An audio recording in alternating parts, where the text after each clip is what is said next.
Hi guys, just chilling out. Revelation 20. Does the 1,000 years take place before the second coming or after the second coming? If you read Revelation 20, first 3 verses, this is the storyline. An angel comes down from heaven. He's got a chain. He's got a lock. He gets the devil. He locks him up in a hole. He seals it. He locks it. Why is he isolating Satan? So that he should deceive the nations no more till the 1,000 years are ended. Does that sound like there are nations or that there are no nations? If there are no nations alive on the earth at that point in time, what's the point of going to all the trouble of isolating Satan and putting him in a hole and then locking him up in there? It says, so that he can't get at the nations. Clearly, in the 1,000-year period, the nations are alive and Satan is locked away and isolated from them so he can't get at them. There is nothing in that text at all that indicates that there are no nations, that they've all been destroyed. It's clear, it's explicit that there are nations on earth and Satan is isolated from them and locked up so he can't get at them. And then in verses 7 to 9, it says that when the 1,000 years are ended, that Satan is released from his prison and he goes out to get the nations. Well, there they are. They were alive at the beginning, during, at the end of the nations.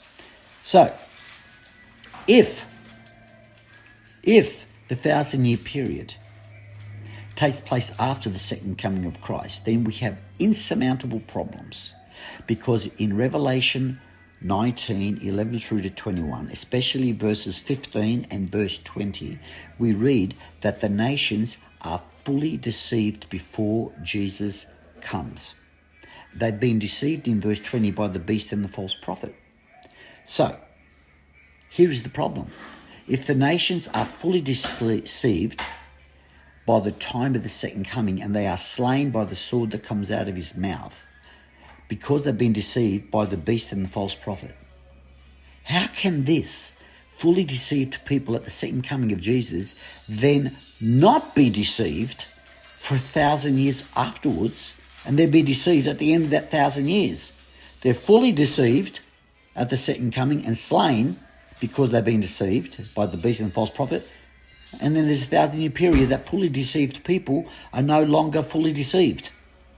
This makes no sense. It just makes no sense. The most simple reading is this.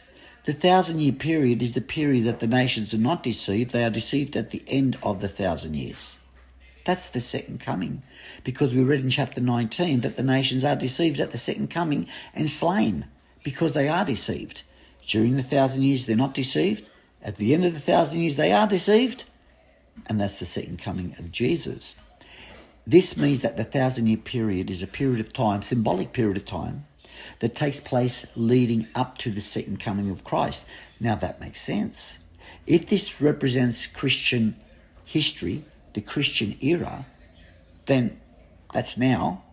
This explains why there are alive nations living on earth at the beginning of the 1,000 years, during the 1,000 years, and at the end of the 1,000 years, because there are nations alive during the Christian era.